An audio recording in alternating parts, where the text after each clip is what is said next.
The Bulls won on Friday. Bulls won on Monday. The Bears fought back on Tuesday, and they're digging in today. We're going to talk all about Microsoft, some other earnings here, what we kind of been worried about, slow down on earnings from the big guns. We got Frank Holmes coming on at 8:35, and Frank is going to talk airlines, crypto, and gold. I think Frank is on fire, so we'll have a good time talking to him, and we'll review a little bit of that chaos from the Open yesterday. I mean, that can't happen again, right? Mitch, we're just all in such a good mood today. Why don't you get things started with our fantastic opening?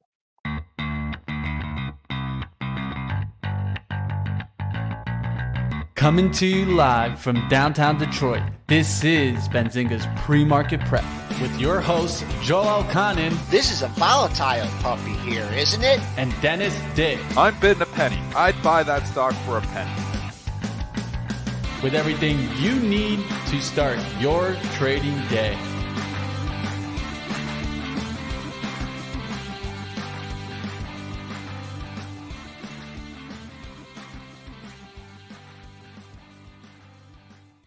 Traders and investors down 33 and 3/4 handles, just under 4,000. You all know what happened. We were trading okay, and then Microsoft delivered the bad news, and here we are, just skimming along the lows of the session.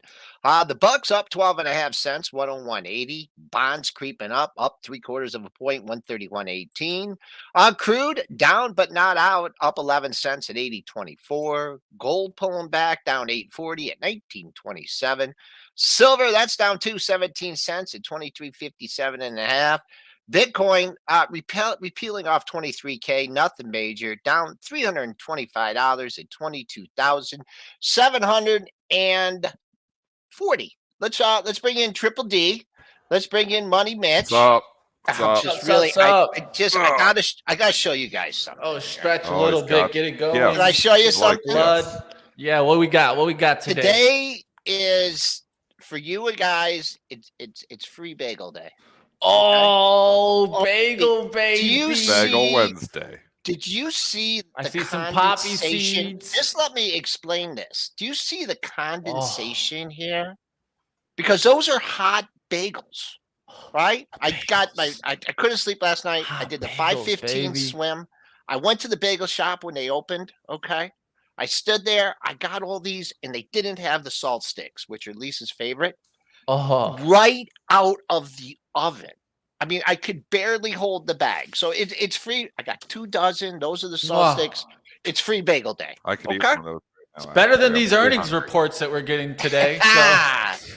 All right. At least Joel bringing us some goodies. Yeah. Mitch, I'm gonna, man. Oh boy, 7 a.m. Good bagel run. Good swim. Triple D. Woo-hoo. Where do we go? Do we go with start with it? Microsoft? No, we got to start with it. Microsoft. Okay. I mean, we got to do it, Mr. Do you want to do the chaos at the Open though? Just get through the chaos. No, Can we talk chaos on the After Hours show? We can give a little summary there at the end if you guys want to hear it again. Yeah, let's just do it really quick. Let's talk Microsoft here because this earnings report was very somewhat predictable, and the predictability, maybe the path wasn't predictable, but the end result was. So, anyways, hit the music. Q2 EPS $2.32 beat the $2.30 estimate. Sales at $52.7 billion missed the $52.97 billion estimate. Q2 revenue and productivity business processes were up 7% year over year. Revenue in intelligent cloud was up 18% year over year. But then came the earnings call, right? And that's when we're really starting to see that the slowdown in tech is coming and what kind of impacts that will have on the market. I'll ask Joel and Dennis coming up. Stated in the call, of course, you saw more and more concerns for Microsoft 365 productivity software subscriptions, identity security services, and business-oriented window products. I know that Dennis was listening into the call. What did you see? Oh, gosh, it was so boring. What'd you hear? Let's talk the call in a second. So first, the trading action. The stock rallies $13 on the initial numbers. Joel, do you remember? I'm going to sneeze. Do you remember I think it was the last time or the time before Microsoft was down 13 points? Yes. off the initial headline, and then they had the call, and then the guidance came out, and the stock rallied to green and then closed green, and that's what really was, the catalyst to drive the entire market for the next month or so. And I tweeted out last night after the stock had rallied $12, I tweeted that scenario out, basically speculating that could we see the exact opposite thing happen here? I kind of felt it, kind of felt like we were going to see it. I tuned into the call because I was just waiting for, to hear the guidance. So I tuned in at 5:30. I never listen to conference calls, but I'm like, this is one that could change the entire face of the market. And 5:30, they're talking 5:35, product talk. 5:40, 5:45, 5:50, still product talk. 5:55, still product talk. I'm like, oh my gosh, this is the most boring thing ever. Why am I listening to this? But I'm still waiting for the guidance. Finally, they throw it to Amy around 6 o'clock, and she starts breaking down the Poor last Amy quarter. Hood. And the first hit, so it came in like hits. The first hit was when she was just summing up this quarter's earnings, not looking and previewing, but she was saying how the consumer has been cautious. And once she said the consumer being cautious word, they knocked her from like 252 down to 248. That was the first hit. And then it just kept leaking. And then as she continued to talk, it kept leaking because she was breaking it down by segment. And every time she'd say a segment, Joel, say, we see a slight decline in this segment. Next thing, slight decline across this segment. Next thing, slight decline across this segment. Death by 1,000 I sense cuts. a pattern forming. I sense a pattern forming. So it's hit. And by this time, now the stock's already gone to flat. Didn't stop there, though. Continued its merry way into the red. And now we look at it, and we're sitting here down $6. She tried to I listened to the Q&A too, and the one analyst, third question in, asked her, what about the macro environment? First question was a product question. I was like, no more product questions. We don't care. But then the third one was, I think, the good one, and they asked about the macro environment. And, you were alluding to, the consumer being cautious. You were alluding to, a slight decrease in demand. What do you see? And but they're cutting the fat. It's CEO came on, and he completely beat around the bush and did not answer the question. He talked about grabbing market share in a tougher environment and all these other things and how well they were doing considering the landscape. And that's all he kept talking about. And I was like, you are painting a very bad brush of what is to come. And you could read between the lines. The listeners and obviously the bots were reading between the lines. And now we look at the damage. Stock trade up to $253 after hours last night. It's down to $235. It's down 7. It's continued to leak. Now we get a picture that, hey, Microsoft thinks it's not going to be that rosy in the immediate future. And that is why the stock is down $7. And that is why the overall market is down. Well, they gave the reference you made was, I believe, 2 quarters ago, and they talked about the cloud. The huge increase in the cloud revenue, and that had the reversal. We talked about this on At the Close, and I mean, I was thinking anything over 250 was gravy, on a pop, just because of the charge, the overhead supply. That's kind of out of the wind, out of the picture now. And I'm just going to give our folks just 2 daily levels to look at, and we haven't hit them yet. And this is potential support with a small p. Your 3-day low is 34.51. You haven't, we've at least it's stopped going down for the moment. So that's that would good be news. That would be a target on the downside. And if that's not good, good enough for you, your 4-day low is 230.68. So I'm not going to be beyond those levels. There really hasn't been much of a bounce. There is someone there's really, if you're looking for more upside, I'd have to say you got to get over 236.50. That's not far away. So that's just breaking down the technicals here. Down, but not out. But you could see it the way that stock just got walked down by those comments. It really did. After it was hours. The walk and the continuous walk down. Also this morning, right? Yep. The situation that happened, of course, networking outage this morning impacted Azure. And then also Outlook. This was reported by Reuters this morning. I'm sure that wasn't helping anything out this morning. So that probably continued to leak here. And I think that one thing that we're starting to think about, right? it's not one company that's warned us about the slowing down. It's No. multiple companies Yes. warning us about the slowing down. And this is where I get lost. My head literally explodes when I hear, oh, but they're cutting the fat. Everything's going to be okay. They cut 1,000 workers. The costs are going to be okay. The truth is, if the revenues take hit, that's worse than, cutting off the costs, right? If the revenues are going to get hit, then future earnings are going to be down, team. This is the problem. This is why I still keep a lot of cash. And this is why I've been raising cash. And I was raising cash again yesterday because we're just, got such a rosy scenario here. I just don't see it happening. I don't understand how you can raise interest rates this quickly and not eventually have some repercussions on the economy. I think it's going to eventually start to show up. I think Salesforce warned us about it. I think Microsoft is preparing for it. I think there's more companies preparing for it. We're going to hear from Tesla tonight. Maybe that can turn the market around again. Maybe they buy the dip. We do have this buy the dip mentality going here. Maybe they come in and buy the dip on Microsoft today. It is a very important day, though, because if they do not buy the dip in Microsoft, that is very bad news for the market. So if you're a bull, you absolutely have to see them buy this dip in Microsoft and take it back to at least scratch. Because that's telling you that, hey, we knew about this already, because everybody knew about this.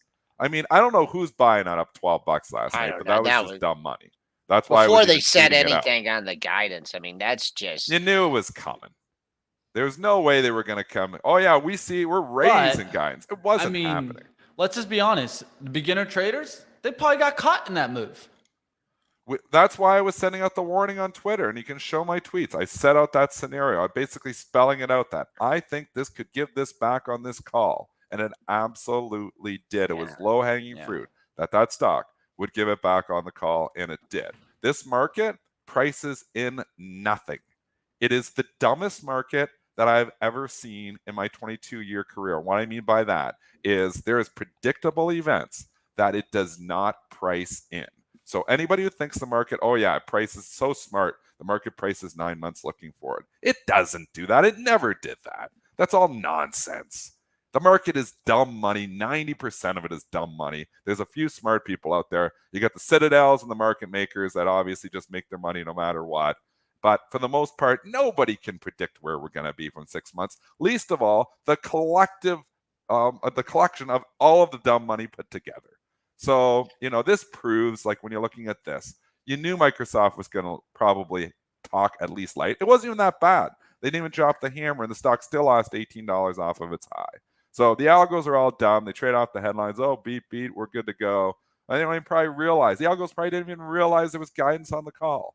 So this is, the market that we have. So I think there's lots of opportunities for, if you just use your head just a little bit, to make money in this market still. I think, one thing that we were hoping for the market was that this mega cap tech would stop going down, right? Because we've had just such this wicked rotation that just it kind of like, well, if it's not getting killed, then the other things can prop the market up, right? And we have this little trading range. And I thought yesterday was important for the bulls to defend the market. It was a chaotic day because of the opening. I don't know if you want to talk about that, but I think there was a lot of mispricing, and it was hard. It was a choppy day, but now it's going down. Now you have it. Now you have one of the big guns going down. If it could just hang in here and I'm not even down. Be down $3 or be That's down fine. $2, Mm-hmm. then they'll pick up the slack somewhere else and we'll be able to rally. But if they come after this with guns and they $10-15, then it's gonna show the way for the rest of the market. But once again, a big day for the bulls here. We're still set up bullish. But man, oh man, the Bears got some they got some ammunition. Be a big victory for the bulls if this can just stay down $1 or $2, Exactly. or not be down 7 at the end of the day. Just hold its own. It would be a huge, huge victory for the bulls. I'm skeptical. I don't know if that's going to happen. I was lightening up more in the long-term portfolio. I know you say, how can you sell everything? Well, basically I can. I let my Apple go. Which maybe is going to be a long-term mistake, but I just feel like we got bad times coming ahead. I'm still going to feel like that. Again, you got to keep in mind of what we're seeing. We just sold off significantly from where we were yesterday. Maybe we get another lift up to sell into, but it's been a pretty good run. A lot of these It's been stocks a are up great 50, run. 60, 70%. I mean, It has been. Square Catch is a downgrade today. That stock has went from 60 to 80. That's a 33% move here in the better part of a month.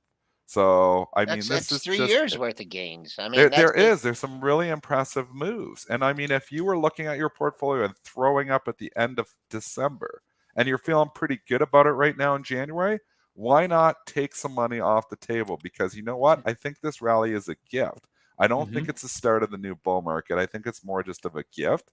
And I think there's still a lot of, but again, things can change. If they buy stocks on bad news, maybe we're going to be okay this quarter. The recession's coming. I don't know if it's coming imminently. I don't know if it's coming a quarter from now. To Tommy Lackey's point, he thinks it's coming in the second half of 2023. Well, that can happen. It could be pushed down the road. We know we followed it. The cash has been drained. The credit card debt has went up. They're starting to sell the toys, but people are still doing stuff. The airlines are still full. Yeah, we'll talk There's about still that with stuff Frank. going on. Yep. Once that all stops going down, then you're in the thick of it. So right now we're just, just taking, That just means obviously that we have probably more to go, right? I mean, that's what you're. I think so. But the timing of it is, what the hard part. The hard part, yeah. That's and I've been early. Because we've had some rallies, and obviously, I was early to sell a lot of my stocks last year. But at the same time, I mean, it's I've been early on some of these buys as well. So it's a tricky market to navigate, and nobody knows anything. You just got to kind of trade what's in front of you, but you got to take the obvious trades, and you got to do something if you're feeling like this is just getting dumb. Maybe it is just being dumb. Maybe there is opportunities there. The Microsoft rally last night was just dumb money. All right, let's go ahead. Let's get to Boeing as a high flyer. It was starting to come down. Boeing's Q4 core EPS at a loss of $1.75, missing the 26-cent estimate. Sales at $19.98 billion, missed the $20.38 billion estimate. The 737 program is stabilizing production rate at 31 per month and plans to ramp up productions to approximately 50 planes per month. And this is in the 25 to 26 time frame. And they also reaffirmed 23 guidance, delivered 152 commercial planes, and then recorded 376 net orders in Q4, taking a hit here, Boeing. But again, you have so much underneath demand, Joel. This trend has been so strong. The PE is coming down because obviously the stock really got beat up, and now it's turning, and now the airlines are hot. So do you find buyers here? The 205, the low from yesterday. There you go. There's a triple bottom there. Man, we got to start cutting some jobs on this show. You're taking my job from me. Because I was looking at it and I'm like, well, I don't know if I'm going to get 202 now that it's at 207, right? So I like to back off. But Triple D mentions the 05. But what's your 3-day low is 0478 and your 4-day low is 0482. So now you're $2 away from it. So I like 205 on the downside as a potential support point. Coming back on the upside, if you get one of these like S&Ps, decide, okay, we're going to rally 15 handles off the open just, for no reason at all. I can see the stock getting a scratch at 997. So I'd use that as parameters. Pretty much the 2-day close from yesterday at 997, and got to keep an eye on that 205 on the downside. The stock has been in an uptrend, and we'll see if it continues. There's a lot uglier charts out there. Yeah. I'm not buying it long term, but short term, you can't argue with the trend. This trend is still higher. Again, a very important day for the bulls on Boeing. I mean, you need to see buyers come in, reemerge, and say, no, we want to buy this dip on this stock. Yeah. And then I think just psychological long term, people had a nice run over 210, right? A lot of opportunities to sell over 210. Even better if your target price is 200, you got a lot of time to still sell over 200. I think just like if it starts to, I don't know if it's going to happen today or if it ever happened, but if it starts working its way back under that 200, people will be like, man, this has been a really nice run. And boy, it'd be nice to get this the 200 handle. But so far, the trend is up in Boeing. We'll see if we can at least get to unchanged from 2 days ago. That was the 2-day close at 09.97. All right, let's go to TXN. Let's go to Texas Instruments here. They reported Q4 EPS at $2.13, beat the $1.98 estimate. Sales at $4.67 billion, beat the $4.62 billion estimate. Texas Instruments sees Q1 revenue at $4.17 billion to $4.53 billion versus the $4.41 billion estimate. Also, they did raise their EPS on the high end towards $1.90 range versus the $1.87 estimate. Texas Instruments. Chips are holding up well. This actually dipped just very quickly on the initial print, and then they bought it right back up. I mean, again, they're lower valuations, so obviously they're cyclical, which people don't consider because the market is just dumb. But these earnings are cyclical, so they look like that they're trading with such low PEs. And in some cases, if we go into a recession, those PEs go to that funny little thing because they start losing money. So just keep that in mind. With that being said, again, this market is just hungry for lower PE stocks still. Texas Instruments, what's P on this thing? Money, Mitch? I'll look right now. Gotcha. Yeah. I threw them under the bus, but I know they're a lower PE one for sure. The chips are all lower PE. I mean, this thing, I mean, compared to some of these other chip stocks, I mean, this chart looks great. It's held up very well. Yeah, it's held up very well. We'll see if that continues today. My focus on the upside, first things first, is do you get a look at unchanged at 77.04? But man, this is a little bit longer term here. I think if you don't get over 179 soon, I see a couple highs in that area from the split in the last two sessions. I think the sellers may come down. So 179 is good resistance if you can clear the close. And I'd be a little careful if it can't hold yesterday's low at 75.34, just because you got about a $3 drop there. But I mean, so far, I mean, if you've been in this thing since 2014 or 2015, and you're looking at the monthlies, I mean, and you think like just the whole market's coming down. This one not too far from all-time highs, just over 200. All right, let's keep it moving. P is 18. Yeah, 18. Sorry. So it's not super cheap, but it's below market multiple. Market multiples kick around 19. It's right there with a market multiple. So, all right, let's go to Capital One Financial here. Q4 sales at $9.04 billion, missed the $9.06 billion estimate. They are making provision credit loss increase in Q4 from $747 million to $2.4 billion. Yes, it is. This is important, team. This is the reason why I'm covering Capital One. We don't usually cover it, but I think this is telling us something. What do you guys think? Again, different than MasterCard and Visa. MasterCard and Visa basically are transaction processors. They just process the transaction, they get rid of the risk. COF keeps it on the books. So that's why they've got, these losses, credit card losses. They can see credit card debt soaring. So they know there's going to be a few people that, hey, may not pay their credit card bill. So that's coming. So, I mean, Capital One preparing for that, telling us that. Again, everybody is telling us the same story here. You hear airlines, a little bit different story. There's, it's in Starbucks. Airlines and Starbucks think the economy is just going to continue on its merry way forever and ever and ever. But Salesforce, Microsoft, Capital One, telling us a completely different story. Preparing for a tougher time ahead. I'm listening to these companies. Boy, oh boy, this is thin. I mean, remember this one? I think Conrad used to try and knock this thing around when back in the Bright office. You like trading this one, eh? Yeah, I mean, this thing went from 95, under 95 to almost 110 in 4 sessions. I can't tell you where to buy this. You can look at your daily lows. You can look at your daily lows and maybe try and take some stabs there. Let's see. I'm going to use the bottom of yesterday's range as a resistance, 105.76. That's $1.70 away. That would fill the gap. And then the next stopping point, I mean, if it doesn't hold 103.80, then I think it trades under $100. I just very thin there if they decide to take this thing out to the woodshed. They're just talking MasterCard in the chat. People talking about the valuation. I'm with you, man. I let my MasterCard, my final position, go here in January. I've been loving that stock. I've had that stock in my long-term portfolio for 15 years, and it was entirely all gain. I was up 2,300% on it, and I ate it because I'm just like, I cannot hold this anymore at this valuation. I don't get it whatsoever. It's been doing the great. stock's almost making a new all-time high again. I know that they are just a fabulously run company, but it's trading like 32 times earnings. 32? I think it might even be more than that.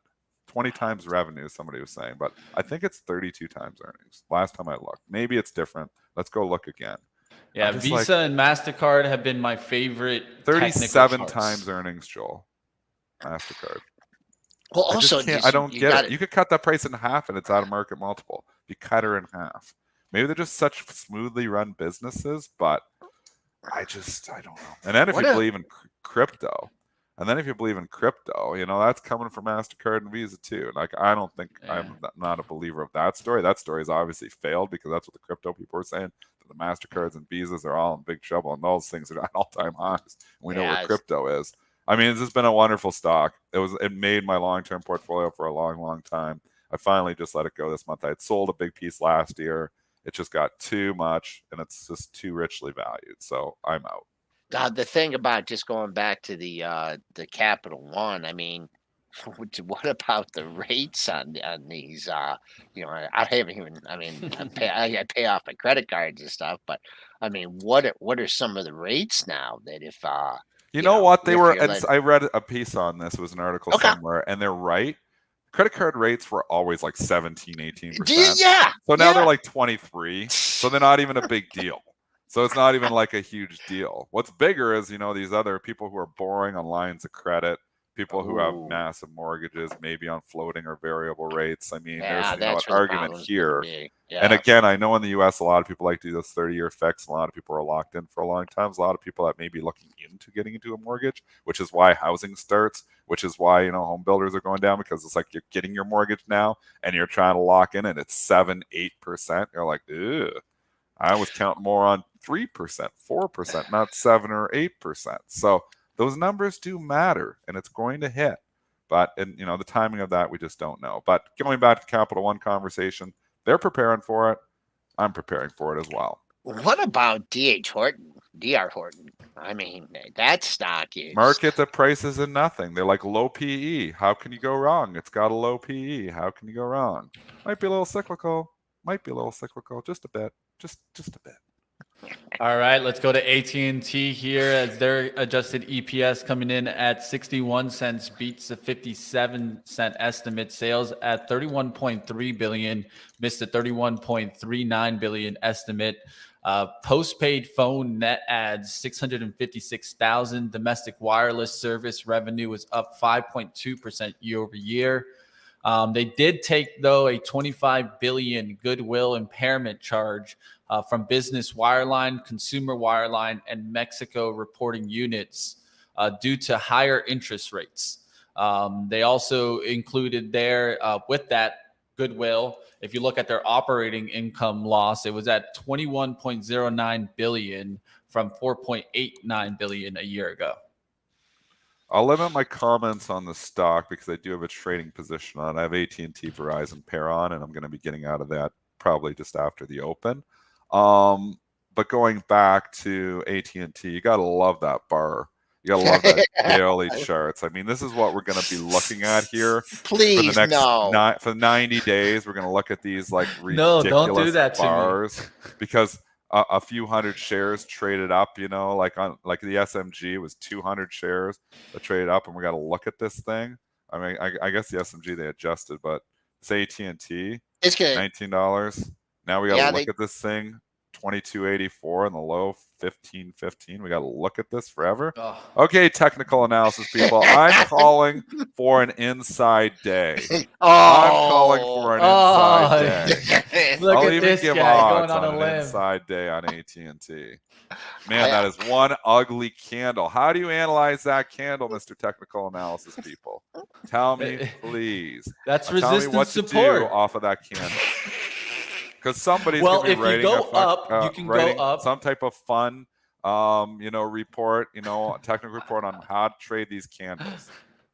Nonsense. Well, That's how you trade those candles. That's just you an put some awful candle. posts. You get some sticky notes and you put them on it, and you try to block those wicks I Yeah, know. because the just block bodies is the those only thing out. that's gonna matter. Price don't lie, though. Yeah, They always Dad. tell me price I knew doesn't this. lie. I knew this was coming. Price Price discovery. don't lie. I It's knew price this. Maybe it discovery. does sometimes. It's so Oh funny. my I goodness. knew this was Price coming. lies? I looked at Sometimes. like Just 5 sometimes. seconds after that 9:30 open. I'm like, oh boy, this is gonna Dennis give is gonna Triple be D loving it. some fodder for days on this one, Fodder man. for weeks and months and Okay, years. this is one's easy. Yeah, I still own it. Don't frown. Average down. This is the last impairment charge. This is the last big write-off for AT&T. Streaming is coming back. HBO's good. If it go up a little bit higher, I'd probably sell it. From a technical standpoint, I'm going to get rid of that bar, and you are opening into a just dirt of resistance here at 1960. You've traded a little bit above it, the pre-market high. If the bulls want to take this, they'll take it over 1960 and run. Probably a ton of paper at 20. But that's a big level. You can see it on the daily charts, all those little highs right there. That's right where we're open at 1960, up 35 cents. Continuing All right. on our merry way. Yeah, let's go. Let's keep it moving. Let's go to Abbott Labs. Abbott Labs Q4 EPS at $1.03 beat the 92-cent estimate. Sales at 10.10 billion beat the 9.64 billion estimate. They do see fiscal year adjusted EPS at $4.30 to $4.50 versus a $4.40 estimate. ABT. I just started looking at some of the other drug stocks just to see what they were doing. I bring up Merck, and I'm like, oh, that's a nice candle. I bring up Lilly. Oh, that's a nice candle. Abbott Labs, obviously didn't have that outside candle, which is nice that the chart kind of looks normal, which we're going to be complaining about for the next 90 days because I use a 90-day chart. It's run. Valuations Where do you not step cheap. up here? Yeah. I mean, it's just not the kind of stock they're coming in and buying on dips here right now. If we go into an ugly market, which I think eventually we're going to, I think the drug stocks will come back into favor. But right now they're out of favor. I won't argue with that. It's not the kind of dip they're probably buying. And to Florida's point, P is 25.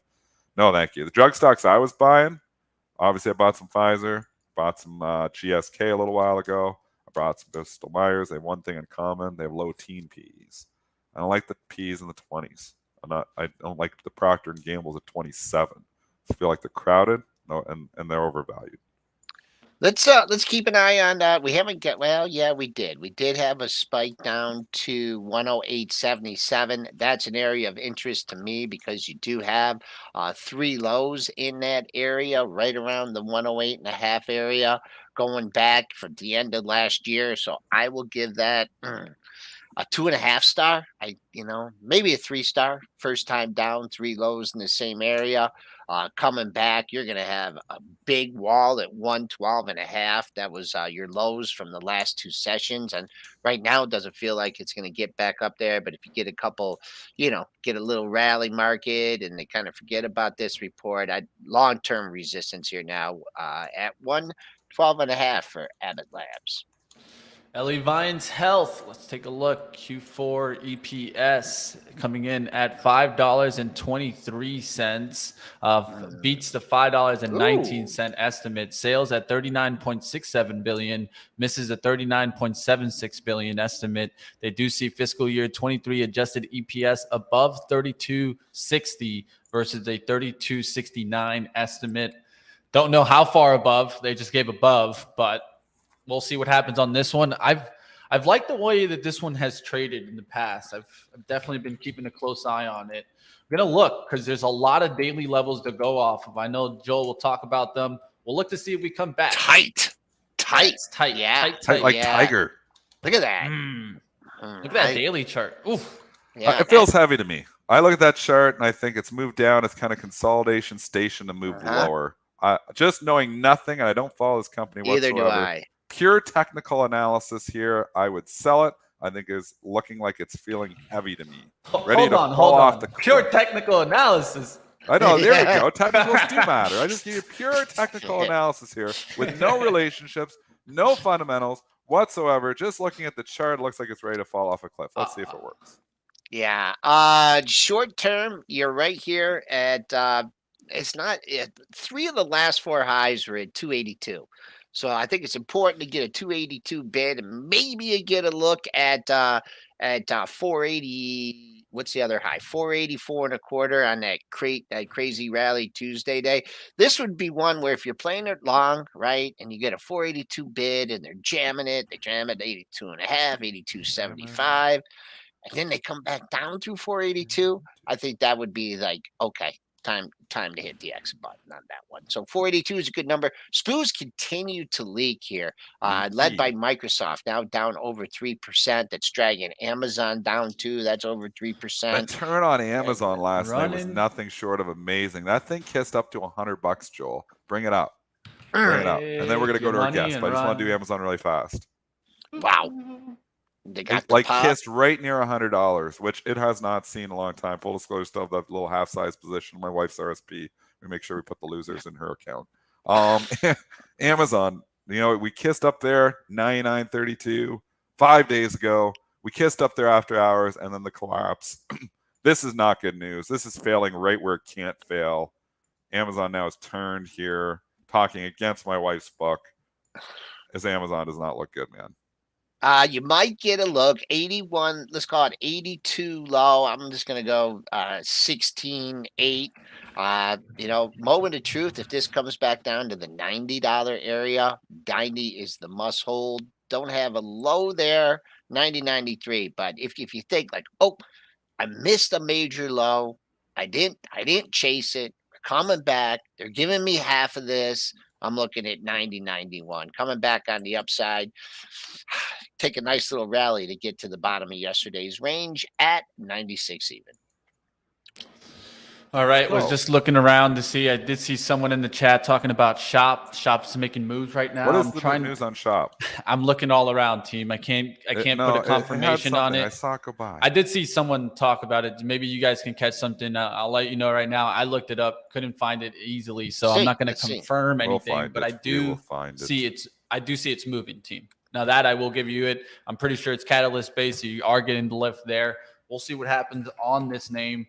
This has been one that I definitely wanted a piece. It's already starting to take off, though, and I don't think I'm going to jump into it here. I'm just going to keep waiting on the sideline.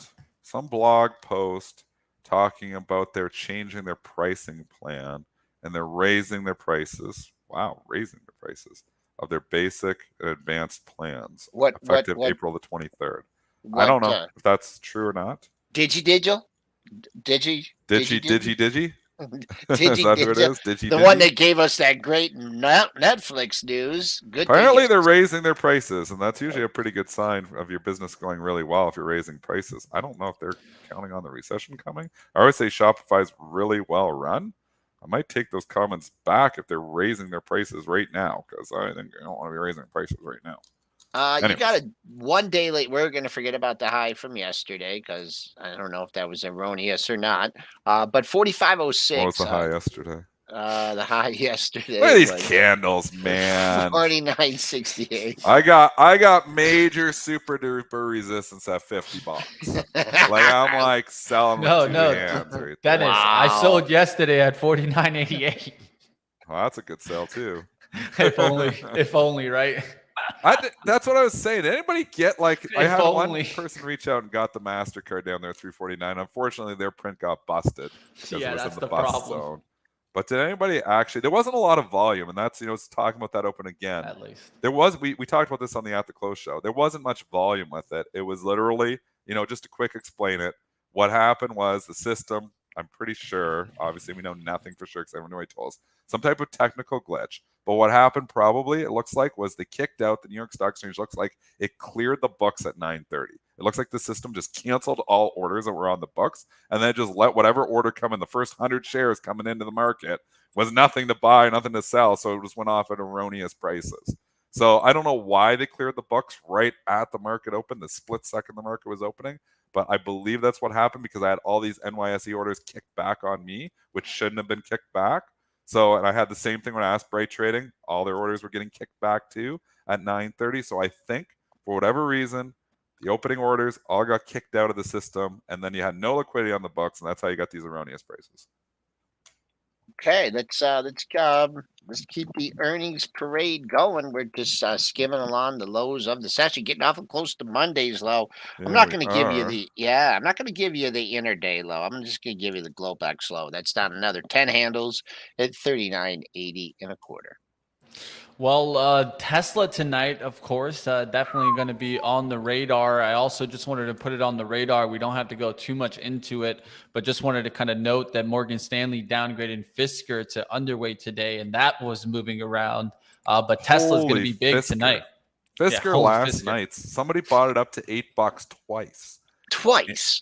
It went up in there, what time and it frame? hits my filters. I'm like, oh, what's the news on Fisker? And then like the next second, another sweep up, and I'm like, what's the news on Fisker? It just swept up twice. Is there news? And no, there was no news. Somebody just screwed up. Bought it up to $8 twice. And then obviously now we get the downgrade in their face. So whoever bought that at $8 last night is crying the blues here today. Not only does it open, down at 7:30, opens down another 50 cents here. Because they're not liking here. Morgan Stanley. I've sold my Fisker. I have this partial size position. This is not the market to speculate in. I sold my Fisker long ago. Took a loss on it. I bought it at 9, sold in the 7s. It was ugly. It's kind of still hanging out where I sold it. I sold it a couple months ago, but I just feel like it's not the market to speculate in. Dennis, you must have been looking at the 3-minute chart there, because it had to pop up to just under 770, and then it actually blasted 824, I think. Yeah, I got 825, but who's counting pennies here? Not much to say that one. That's obviously good resistance. What is the all-time low in this one? We're oh boy, 641 is the all-time low. And you know what we haven't looked at? We haven't looked at Ride in a long time. Buck Ride. Yeah. Lordstown. That's in the sunset. Well, isn't we've seen this rally in these beaten down names. This has rallied. Names. I tried to play this 100%. one too a little bit. I had this one for a little bit there at $1.10 and trying to ride it a little bit there. Ride fully intended. I'm out of it now. I'm out of most of those now. Like I was in some of these names a week and a half ago because they were just so beat up. So I was in I had a whole portfolio of like these little beaten down garbage names, and some of them paid really, really well. I mean, like really well. Some of them I scratched. Some of them I did pretty dang good on. The Carvana I did pretty good on. I had a couple other ones there that I did pretty good on. I had H. What the heck was it? Oh, Hexo. I had Hexo. Hexo? Yeah, I had bought that at like $1.10, and it ran. Dang. And then literally, I bought it and then it was 2 days it didn't go anywhere. And then the third day it popped from $1.10 to $1.60. I was like, holy. I just made 40% a day. I did get $1.60. I got $1.45 or something, and then it came down a little bit. But then it kept going, so I guess I should have held on to them. But man, there was some money to be made, and we kept saying, it's a dash for trash, the January effect. These were the trashiest of the trash, and some of these stocks really went. I think that trash filter. I think that party is coming to an end though, or is very near the end. Do you have a trash filter? She's the IWM. Dennis, do you have a trash filter? I just know all the trashy stocks. I've been beat up on them before. There's hundreds of trashy stocks. My trash filter, I look at the ARKK holdings. Seriously. Oh man. Sorry, Kathy, but that's that, and that was the January effect. If you were buying the ARKK holdings, you were killing it. So yeah, the trash filter was the ARKK and the ARKQ and the ARKF. All those holdings in there, that's the trash filter. Dash for Trash has been on though. She's been doing better. She's back. At least for a few weeks, she's back.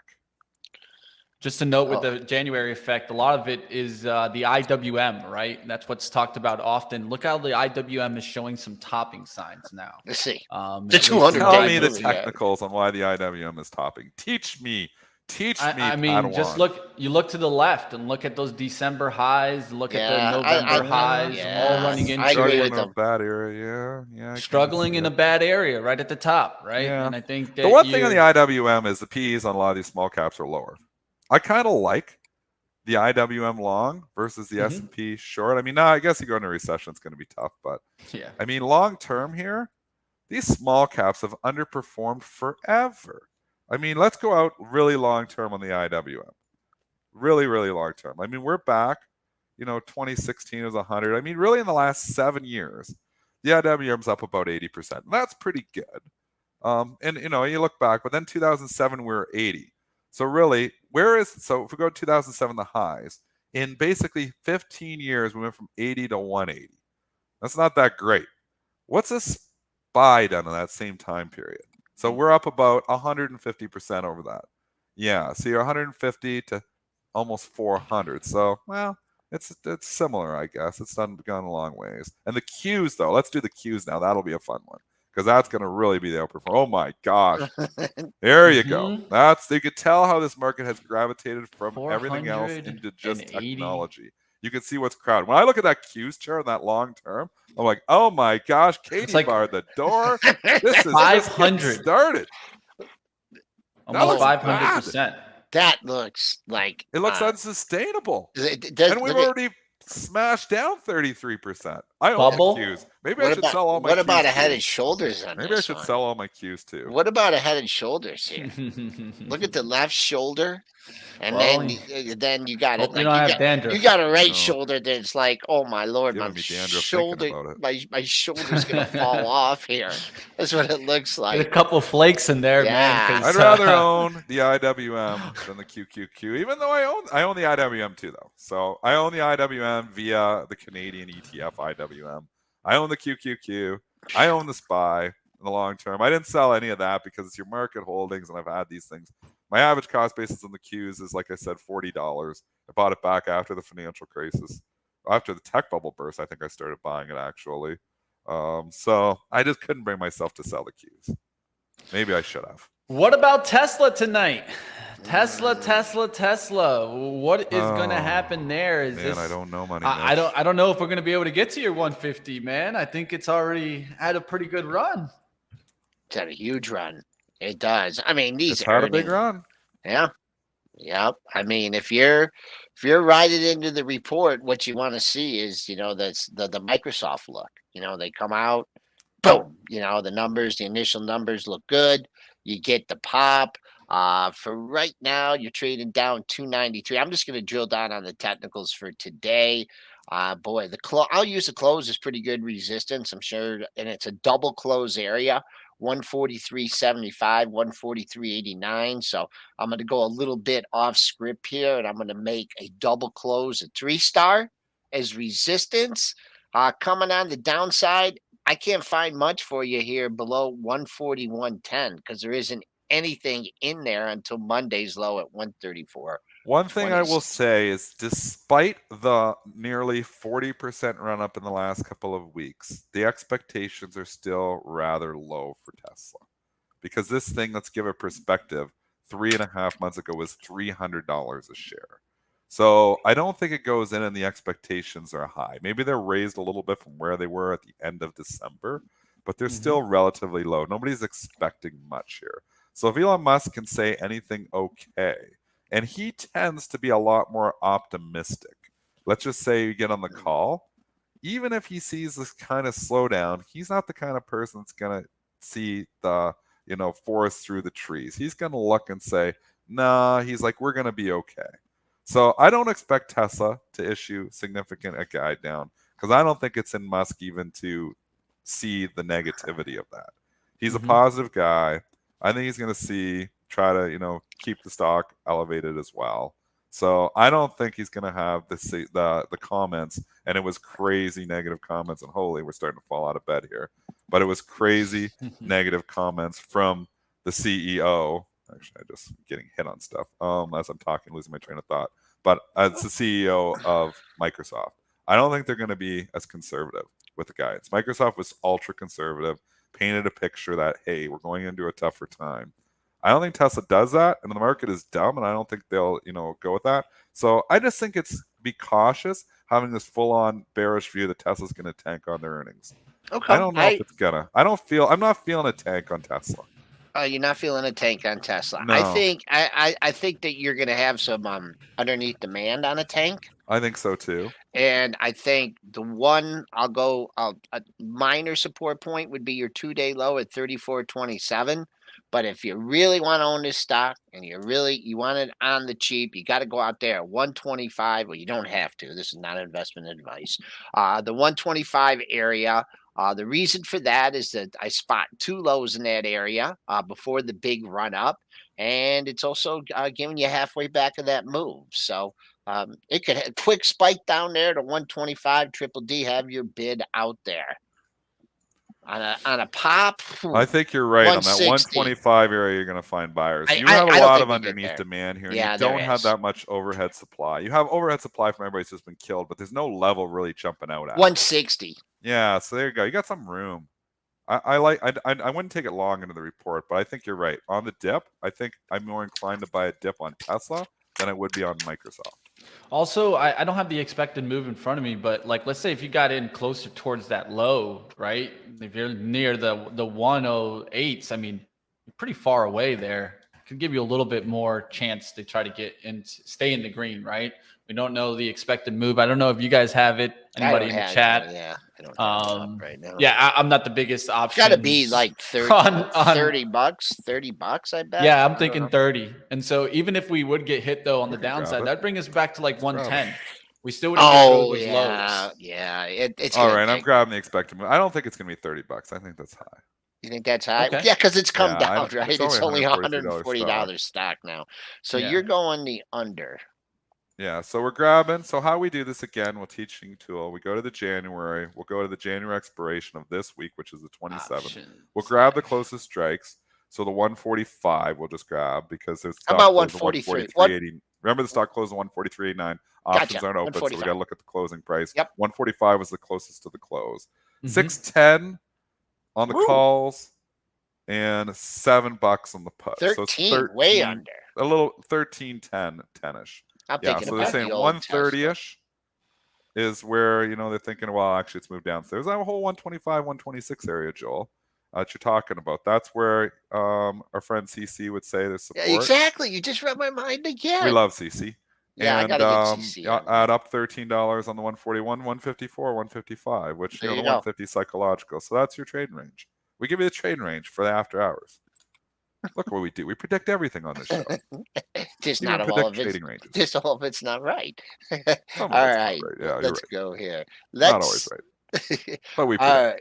Tesla, yeah, it's a big catalyst keeper if you're trading your growth stocks, right? I mean that's your fight. It was a little sleepy at the beginning of the year, and then it finally took off, and that's really when you got your other growth stocks. So just as Microsoft is leading the charge on the downside here from mega cap tech, I thought maybe- Tesla would lead the charge. oh, yeah. Pun very much intended. All right, 8:55, Mitch. Do we got? I'm looking at our earnings here. Is there any other ones that you want to cover? We haven't done. Let's do a little ticker time there. little ticker You guys can drop a tick. I know that we've been kind of keeping an eye on the solar stocks. Of course, ENPH for solar has been Did leading that stop there. going down yet? It's still a battle, I would say. Downgraded. There's a battle today. there. Oh, No. man. No. Who's downgrading it? Let me see here. I think it's just to neutral. Saw it last night. Went by on the ticker, but tried to short it off of it, but it was already down $4. Guess I should have. boy, oh boy, oh boy. Where is Yeah. there support? Anyways, you see all these solar stocks? Let's see. They talk about going They've from been bliss so to test on strong, some of man. these. SunPower. Sold my ENPH is SunPower. Full disclosure. leading. Fully out of SunPower. Look at SunPower, Joel. Look Yeah. at. I mean, CSIQ has How come does back First up. Solar For whatever hold reason, up First here? Solar and CSIQ just don't go down. But ENPH, EDG has held up well. It's a separation happening here, right? So Mhm. ENPH has been murdered. SunPower has been murdered. A few of the other ones have been like Sunrun has not performed well. But then you got like CSIQ and First Solar that are just bucking the trend and won't go down for any reason at all. I guess they're different businesses. Some are modules and some are like, I don't understand all the different businesses of them all. I kind of just group them all together. I'm not a solar analyst, but some of them are holding up very well. This ENPH on the downgrade, there's sometimes there's good fades in here off these downgrades down on 62,000 shares. I can only give you a potential support here at 207.16. You haven't hit that yet. That would be down about another $3 from there, and then they really want to take it out to the woodshed. 199.61 was your July 18th low. So I don't know. I don't think you're going to get that. And then back on the upside, a lot of people you could see the bottom of yesterday's range on a little bit of someone gets a little trigger happy on the downside. Buying it up 15.26. That's five and a quarter bucks away. I mean, the way this thing moves, I wouldn't be surprised to see that on a rally. Good question from the chat. Can you, and I could throw it to you too, Joel, you have advice on how to scale on trade size, like, adding and then adding? I'm not the person to ask that question Yeah. because I typically don't do it. I Yep. typically am in or out. I do take a half size position sometimes, but I screw it up because I take the half size position, and then if it goes up, I'm just happy and I'm in it. And if it goes back down, then I usually don't add to it because I have so much trouble adding to losers. So I'm like, I'm better just to take the full size position and then just cut the loss. So I don't scale well.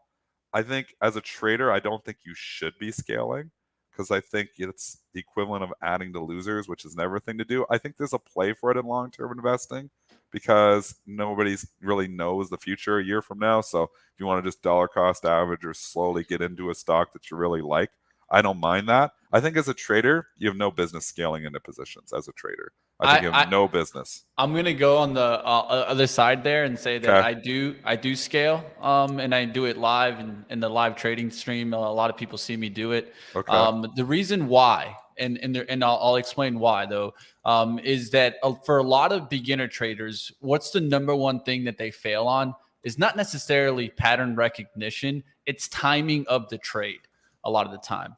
And so a lot of times they're either getting in too early or they're getting in too late. They're either chasing the move or front running the move. And so what I would say there is that if you split your entry a little bit, what's that going to do is limit your risk. Now, one thing that Dennis said there that I think is very important is that if you are getting your entry, let's say at $10, the first entry that I would do there, okay, I'm getting in at 10. If the price goes to 980, 970, I'm not adding there. I'm waiting for the price to kind of stabilize first. Start showing me that we're going to get that kind of move back above my average. Then I can start looking to add in. And a lot of the times what I'm doing is that first entry, it could get stopped out and the risk is going to be a lot smaller because I'm coming in with only a fifth at that first entry. Now, the thing that matters more is when you're scaling in is do you have an ability to, when the position starts going in your favor, you have to be willing to scale into the position also. Because what happens a lot of times is you're saying you're going to go in through it and then you won't add because the position starts going in your favor. You get a little bit emotional. I think with this case is another thing that I would look at it. I look at it as like algorithms. I don't think algorithms are filling their full position in one little hit. A lot of the times they're building a position and then eventually they'll add to once it starts to become a winner. And I think that's another thing that's important. I'm looking for my move to take off. And a lot of the times selling a piece and looking to add that piece back on the throwback move. But like always, these are momentum trades. And when you're a momentum trader, you have to understand first risk preservation. And I think that that's what matters above all. I think I agree with you in the longer term trading and investing. I don't think scaling, I'm going to just say it again, I don't think you need to scale in day trading because if you're adding to losers in day trading, it means your original premise is wrong. So if you're a day trader, I think it's a wrong move. I see people adding losers all the time and they usually don't do that well in the long term. If you got longer term swings, maybe there's a reason. I think as your time horizon lengthens, I think there's more of a reason to scale. So I think if you got a really short time frame, you got an under 24-hour time frame, if your trade ain't working, why add to it? Another thing I would say, Dennis, is that you're in an era where you're in free commission. Where I see a lot of traders go wrong is they put all their order in one level, and then the price blows through that level. Then they're down 10 cents on that full order versus stacking the order and getting filled on the pullback. Just what I see. Yeah, and I guess what's your time frame on that though? Are you day trading those? Is that a day trade or is that a swing trade? Yeah, let's say a lot of times it's momentum trading, right? Let's say if a stock is popping through and you're getting it on the pullback. Let's say if you're attacking the VWAP on the pullback, right? So if the VWAP's at like 998, I could put an order at 998, 995, 990, and I know that my risk is going to But be then you're all towards in at 980. 995 anyways. Yeah, I mean, and that's if you okay. want to break an order up I'm and gonna get it hop, within 8 guys. I cents. just throw a comment on this. I think Yeah, go ahead. scaling is more for exiting trades. For me, and getting Me out. too, It's Joel. like when I get in, There's I'm a good, in. If yeah, I'm wrong, I think so I'm too. I wrong. scale out. Yeah, You're I right. scale out. I So do. I okay. scale out. Yep. On some Okay. of these other trades, like this beaten up crap trades, I've been scaling out on some of that stuff. I got in because I felt like Right. my thesis for getting in some of this really beaten up stuff was the January effect, Right. potential short squeezes. I picked on some of the higher short squeeze names because we saw Bed Bath & Beyond and Carvana go, so that made me allow. So I got all in off the bat, and then what I did was I didn't know where to get out because the things just explode like 30%. I was like, well, maybe it's going to go a little bit more, so I scaled out. So I think you're right, Joel. I think I go all in on what I'm going to go. And remember, I always stay diversified too. And nobody is right or wrong here. You can say you're right, you can say you're wrong. Everybody has different strategies. Everybody has different ways. I'm not saying Mitch is wrong either. No. I'm saying Different this is just strokes for how different I folks. do it. But I'll let you I'm guys also go. saying in day Triple D. trading, if you're consistently adding to losers, it becomes tougher because I get that what Mitch is doing, scaling 998, 995, 990. It's kind of all the same thing, though. I don't even really consider that scaling because you're really buying similar price. You're just breaking up the order into smaller pieces, maybe. So, and maybe that's book, to not, look too big on the book as well. There's probably a place for that too. Yeah, but you keep it smaller. just be not careful that, that you don't get into the habit of like, oh, this trade is going against me, so I'm going to buy more and I'm going to average down, and the never found average down thing we joke about, because the trades that'll blow you up is when you get too big in any one position. So you do it however you want to do it. Just don't get to a point where, well, it's 50, now it's 48. I better buy more to bring down the cost. Now I better buy more because it's 45. That's what's going to get you into trouble. I still stay diversified. I hold a rule of thumb that I really never hold. I don't know if you can say rule of thumb anymore, but never hold more than 5% of my trading capital in any one position.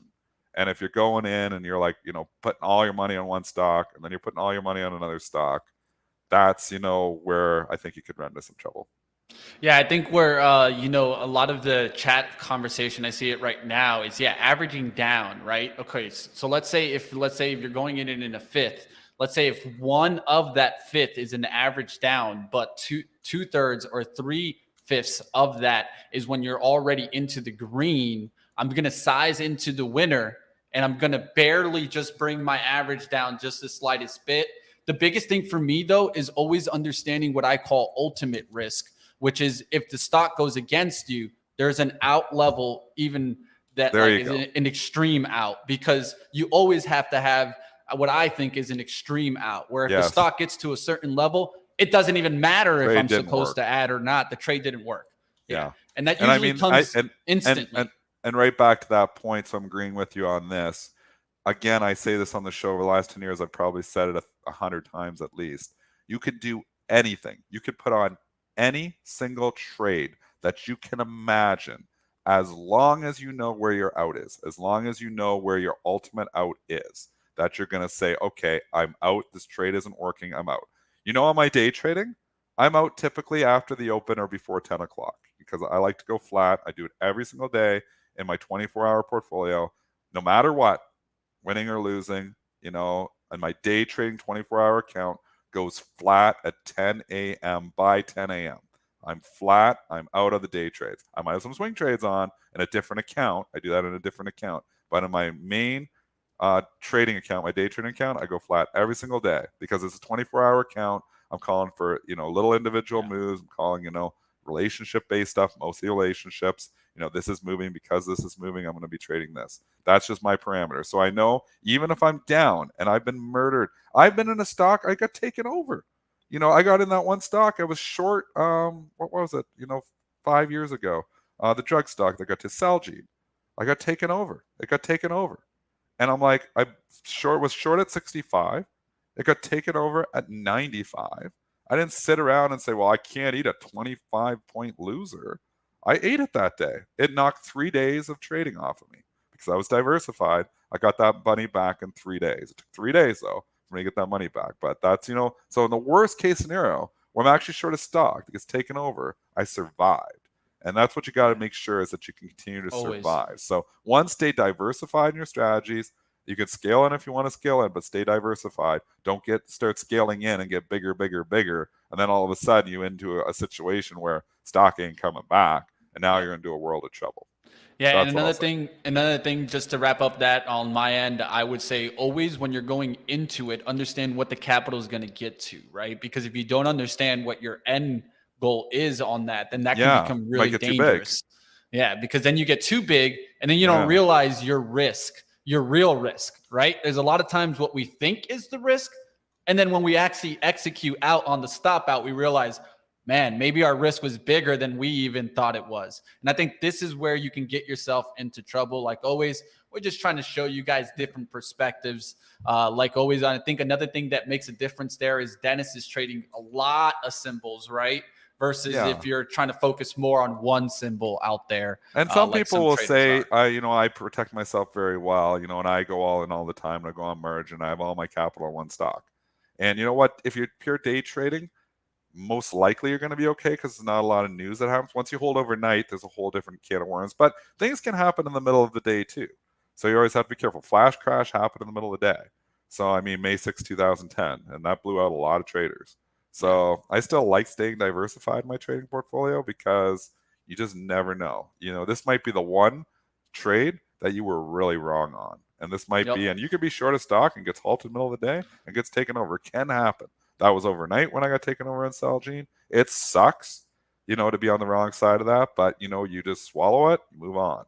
But if you have all your capital in one stock, then you try to recover from that with no capital left. Good luck. So I have a good quote there, Dennis, for that. I think we don't let one trade make us and we don't let one trade break us because that's the way it's going to be. You can't just put all your eggs into one win. And just like you're not going to put it all in for that one loss, right? We're in here for the long run. We're in here for a repeatable process, not just necessarily one lucky win, right? All right, have a good one, Dennis. That's what it is. And again, this is such a great conversation. I know you got to go. No.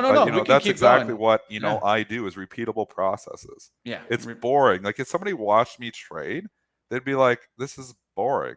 I mean, you're doing little inefficiency trades. You're doing pairs trades. You're doing like trading the sympathy. Like I want to trade the leader. I want to trade Microsoft. Yeah. Well, I don't want to trade Microsoft, even though I'm calling Microsoft. I want to be shorting the other tech stocks that lag a little bit because then I see the movement and then I can go after it. Like Spinner was saying, he's watching Tesla and he's watching, NVIDIA if you're trading some of that smaller stuff because it'll give you a signal. I'm using that stuff for the signal. So, but it's more exciting to trade the leader. It's chopping around. It's going all over the place. You make money fast, you lose money fast, but there's more gambling. I like to use the leaders to trade the laggards because I can control the risk better. Anyways, great talk, Money Mitch. Great question. I think we all would love to see Dennis trade. Don't worry about it, team. Let's go. You do what you do best, my friend. Get after it. Appreciate you hanging out. A little bit of extra time. Team, hit the like for Dennis sticking around. Have a good one, man. See you. All right, let's get towards live trading action. That's what's coming up next. If you guys want to go say how I scale in and out, well, come over to the live trading stream. That's what I do, guys. I talk about it always, right? We got Zunaid also. We got Lloyd Ryan. Come check it out. There's always multiple ways to trade. And I think that what works best for your personality. And how do you see what works best for your personality? Well, keep a trading journal, right? Keep working on what happens. And another thing is building up the psychology, right? Trading in the Zone, our book club. That's what we're working on right now, team. Join us this Sunday, 9 a.m. Eastern. If you guys don't have the book club or signed up, or for those that for some reason might have missed the first show, you can always reach out to me, Mitch at Benzinga. I am sending out emails with these links. So just to kind of put that in there. That's why you got to go ahead and fill in the form so I can send you the unlisted link that only the book club gets access to. The edited version will be coming out this Thursday, but it's very short, at least the edited version. You want to get all the insights, join the book club. Threw up the link again. And like always, you guys can always reach out to me, Mitch at benzinga.com, and check it out. 9 a.m. Eastern. There you go. You guys can join now. You're Europe fans. I know you guys will enjoy it. Hey, we're going to try 9 a.m. Eastern. Last week we tried 6 p.m. Eastern. What I want to do is just find where we can have the most, right? Where we can have a lot of people talking about the conversations about trading, things like we just talked about with Dennis Dick. Well, tune in this Sunday and definitely hit that link so you can join the forum. Up next, we're going to some live trading action. I will see you guys right there.